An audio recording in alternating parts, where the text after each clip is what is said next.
It is my privilege today to welcome with us Sister April Hogan, World Evangelist. I don't really know what your title is, but I'm going to go with that today. World Evangelist, Prophet, powerful woman of God. I want you to make her welcome as she makes her way to the stage. Hallelujah. Thank you.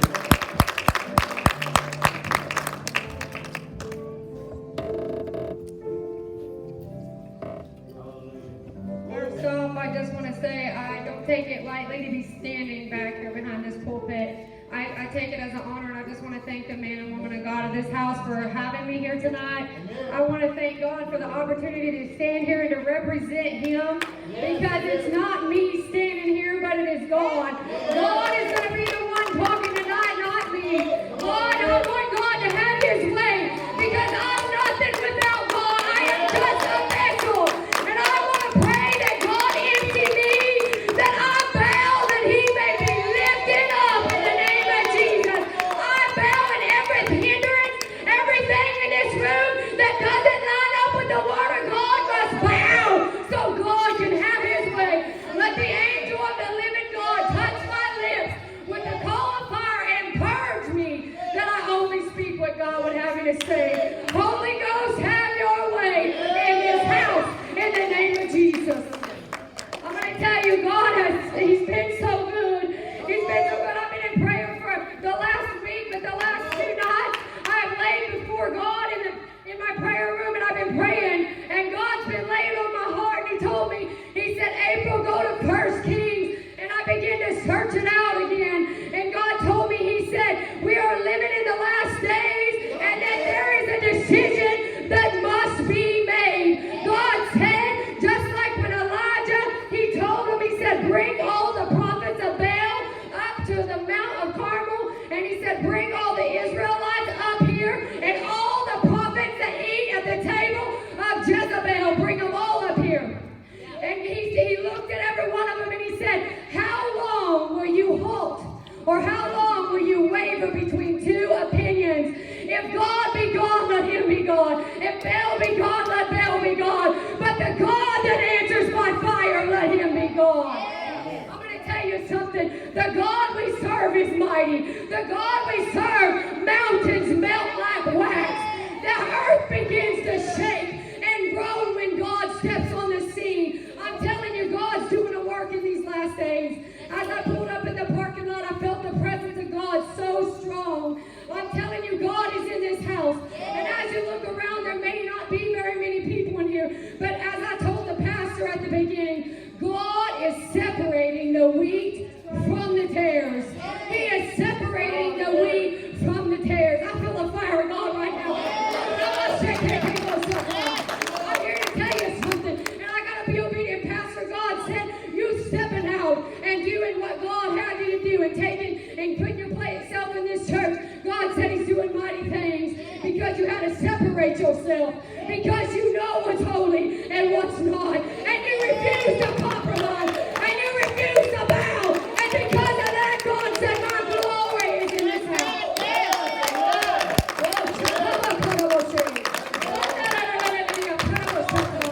I'm here to tell you something. God told me, He said, look around the churches around America, around the world. God said, I have done wrote Ichabod. The handwriting's on the wall, and they don't even want to look at it. God said, I've sent my warnings out. It is time. God said some are going to be set down. God said, I'm raising up those that are going to stand for truth, that are going to stand for the Word of God, that are going to stand for righteousness, that aren't going to compromise. God said, I'm tired of the church being backed in a corner and bowing to this world. They quench the Spirit of God in most churches. They shut Him down. They put Him in a box. They won't let God have His way. I honor this pastor because he said, just let God have His way. Have liberty. You don't hear that very often. I preach all over and they tell me, you got a time limit. Well, God don't have a time limit because He said, be hasty. God believe His presence. I just left a revival, and I'm going to tell you something. About a third of the church left. They walked out in the fire of God. I was laying on the floor, and I laid there in the worship. The team just kept playing for over an hour. We hit 11 o'clock at night on a Wednesday. Wednesday night, and we were still worshiping in the floor. And I'm going to tell you, I began to look back, and there was a woman in a wheelchair on like the fourth row in the middle, all the way back. God said, get up and go pray for her. I got up and I walked back there. Her husband picked her up and he set her in a seat. And I began to lay hands on her back like God told me. Let me tell you something. You got to be obedient to God. It don't matter what it looks like. And you know what? It's scary looking at somebody in a wheelchair thinking, what if God don't do it? But I'm going to tell you something. What if he does? What if he does? No, you got to step out and do something. You got to be the voice. We're the hands. We're the feet. We're the mouth of God. What are you doing with the body that God has entrusted you with? I walked back there and I laid hands on her back. Man, I feel a fire rolling down my neck right now. My God, he's in this house. I'm going to tell you something. There ain't nothing like him. And I went back and I laid my hands and I felt fire roll down her back. Next thing I know, the woman falls back. Her husband said she'd been bound for 18 years to that wheelchair. 18 years! She was twitching on the seat. And a woman walked up behind me and put her arm around me, and I put my arm around her. Next thing I know, she's laid out on the floor. And my knees begin to buckle. When the presence of God comes down, when you tarry and you stay in his presence and you wait on God to move. I fell down, but when I got up, let me tell you something. That woman wasn't sitting in that chair any longer. I was like, where did she go? And I looked around and she was running the church. She was running the church.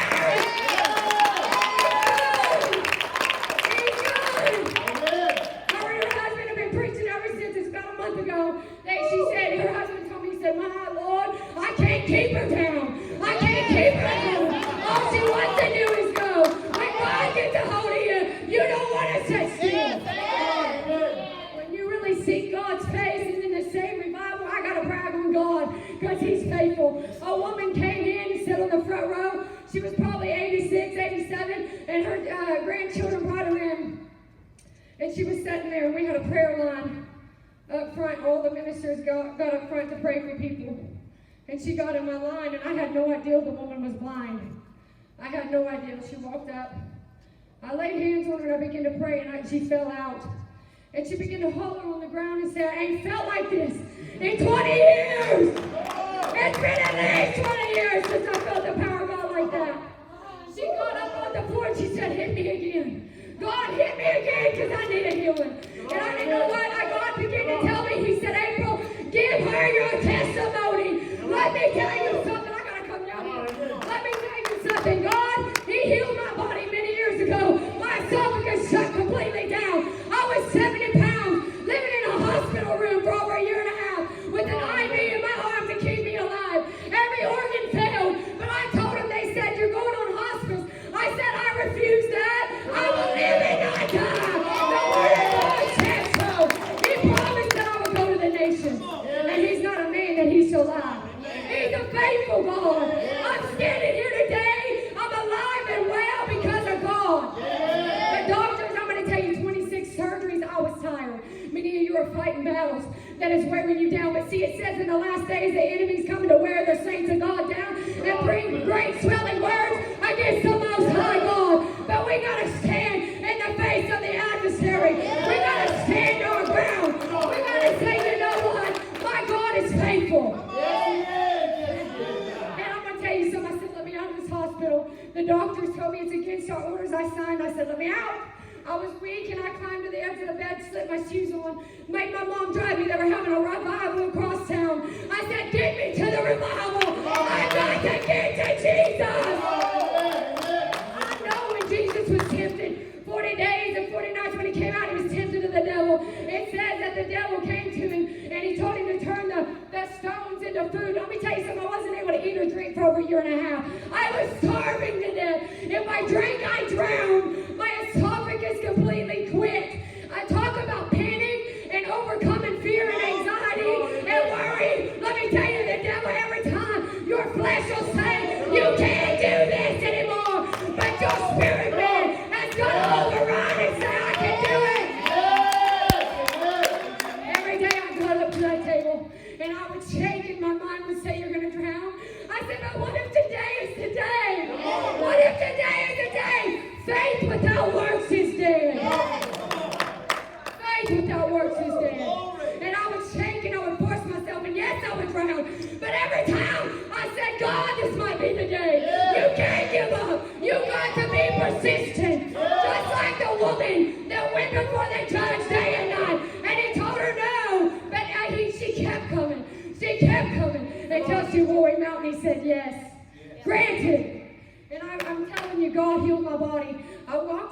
at church service and I interrupted. Let me tell you something. Some religious folks will stick their nose in the air. They looked at me like, who is this? I had blood veins popped out. I have scar tissue. I looked like a walking pincushion, 70 pounds. Looked like death warmed over.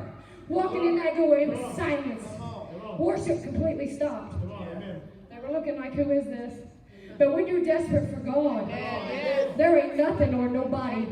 I don't know about you, but I'm too far gone now. I don't care what they think. I don't care what people think. I don't care what they say. They can talk and they can look, but I know too much. I know too much about God. I felt too much. I felt His presence. I know He's real. I know He's a healer. He's a mighty God. And I walked in, I didn't care what they thought. I was desperate. I interrupted service, and I threw all the paperwork. I mean, it was stacked a mile high saying I was going to die. There was no hope. 26 surgeries, I was wore out.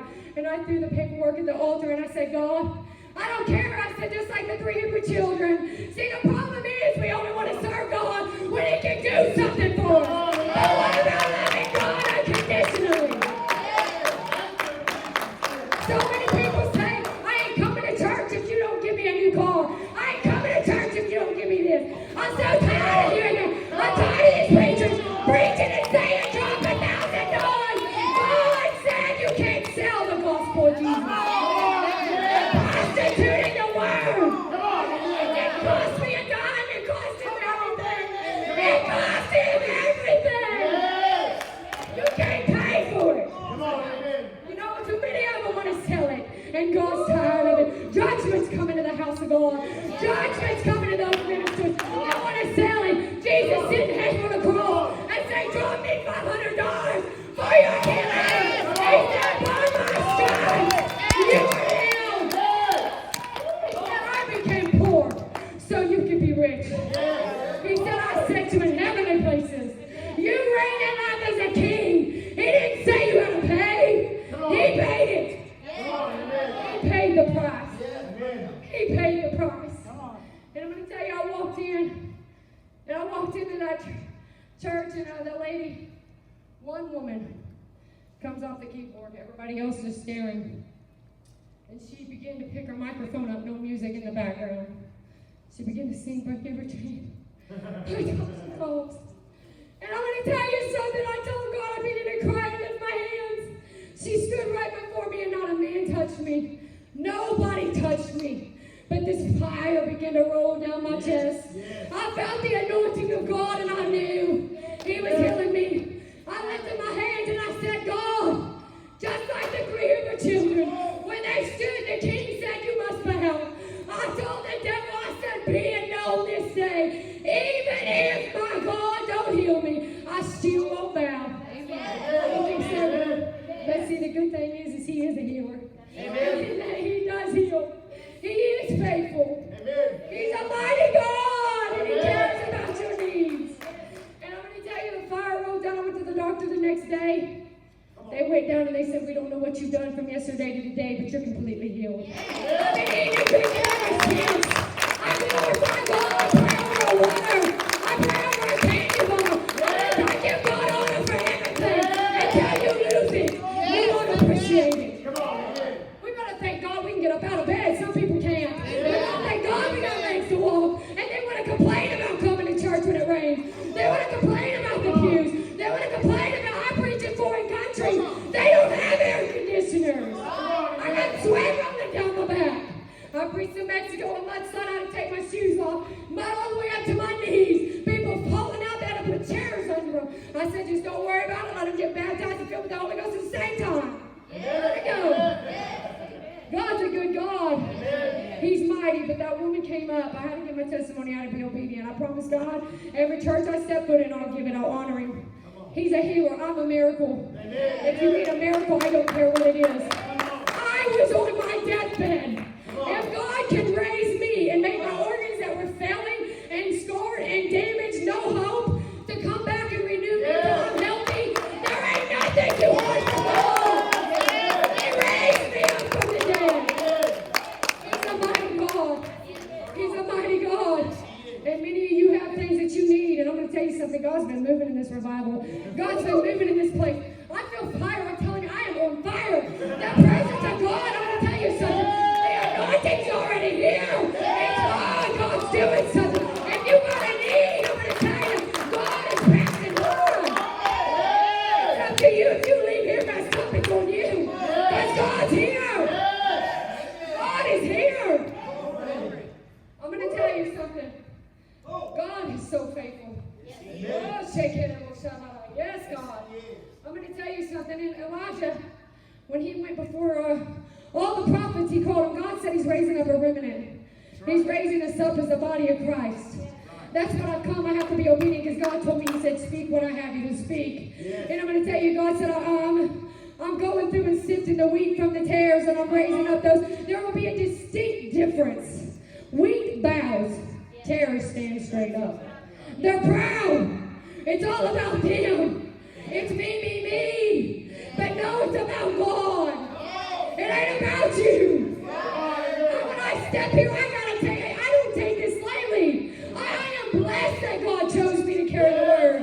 He could have picked anybody. But he said, April, I call you worthy enough to step back here. We should honor God for that. So many preachers take it lightly. I'm going to tell you something. When a prophet walks into town, people fear. They say, did you come to bless or curse? There is no honor anymore. There is no respect. I've never seen anything like it in my entire life. People get up here and they will preach things that are contrary to the word of God. They'll walk right past sin on the pulpit, and in the worship leaders, they allow things to go on, just like when Eli let his two sons stand against God in the most holy house. God is not going to tolerate it. He killed Eli's two sons, and Eli died. You know what was the saddest part? Eli was 98 years old. He was a judge for 40 years. He was a priest, and he was sitting next to the gate. I'm going to tell you, he was right there. And it says that he fell back and broke his neck and died right next to the gate. 98 years he'd been a priest and a judge, and you know what? A child, Samuel, a child came and had to prophesy to him and tell him. I'm going to tell you something. God's raising up a generation that'll listen. God's raising up those that'll hear his voice, that'll stop turning a deaf ear. They've tuned God out. They've made it all smoke and light shows and about money and about this and about a number. I'd much rather have 5 people that serve God in unity than a whole house defiled.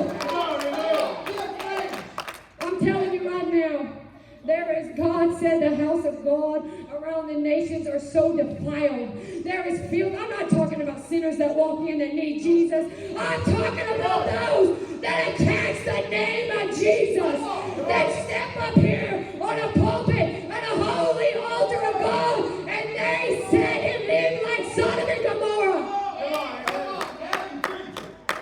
God ain't tolerating no more. I've got to dust my feet and walk away from several churches because of it. They just won't take heed to the warnings. God is warning. He is using his ministers to prophesy, and they don't want to take heed. They told me to shut up. They told me they'll have me killed. They threatened me. They blacked me and said, "Bash my name for standing for holiness." But I don't care because I stand before God. I will be judged by God. They say. I don't care what they think. I know what God's word says. And he says that we're to be holy because he is holy. We're to wash ourselves. We should fear when we step up here with the holy reverence of God. We should not take it lightly to step up here. Prayer, there's a famine in the land for prayer. People don't even want to pray and seek God anymore. They don't want to get, how can you hear from God if you never get before God? I'm going to tell people ask me, how do you pray so much? You're so young, I don't get it. I'm going to tell you something. You got to get in there and have a hunger and a desire for more of God. You got to say enough is enough of this world. I don't want nothing else. I don't even watch TV. I don't got time for TV. There's nothing but filth on it anyway.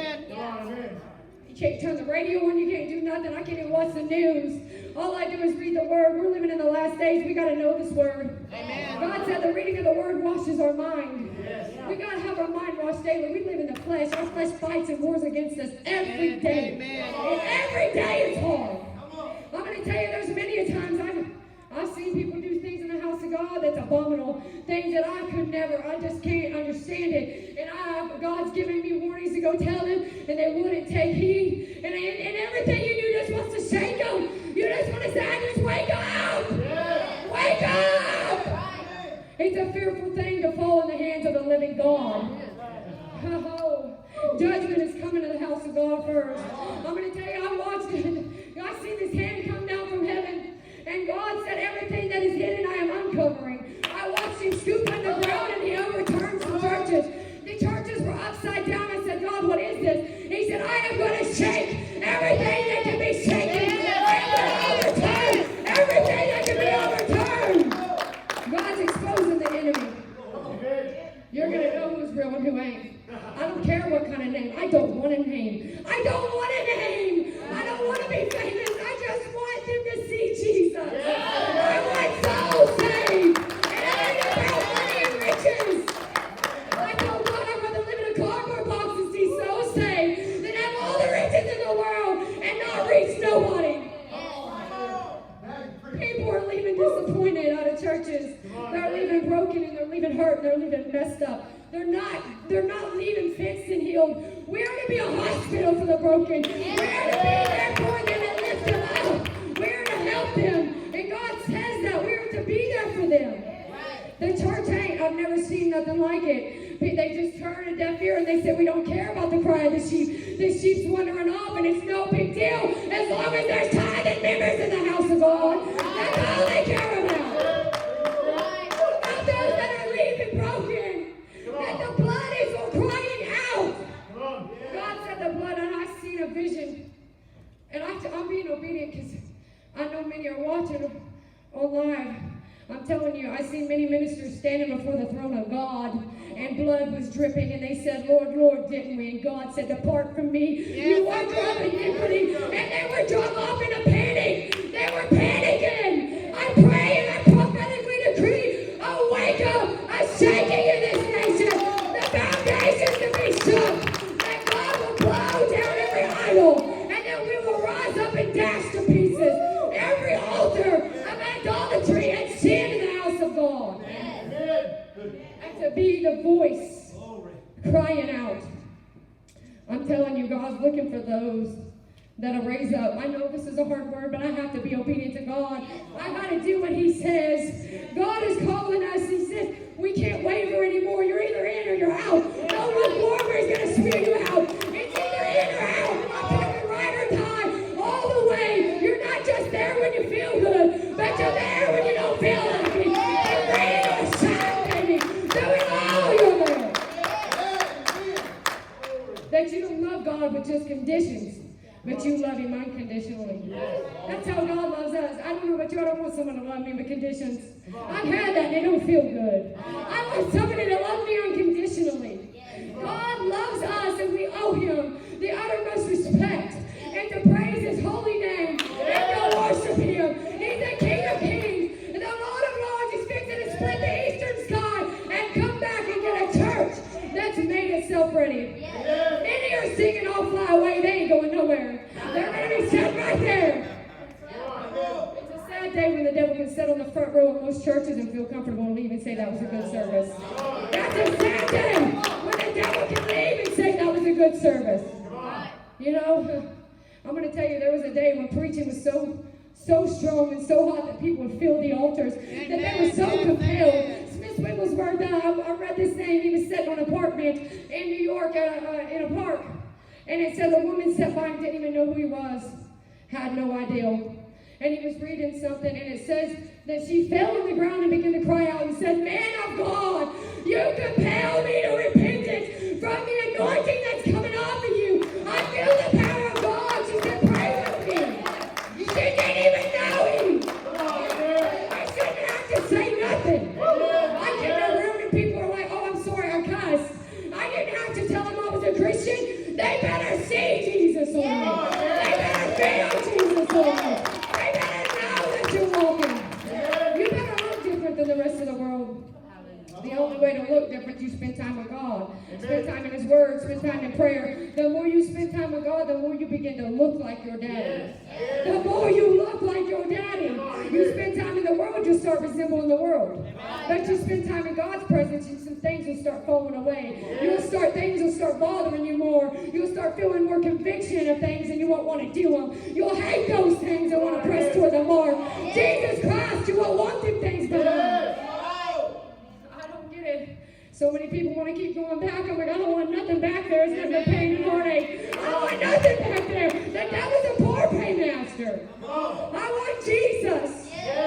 You know, so many say, I can't wait to get to heaven for the streets of gold, for my mansion. I don't want it. I told God, I mean, maybe this is crazy, but I told God, I said, God, just give my mansion to somebody else. Because when I get there, I just want to lay in your presence. I don't care about nothing else.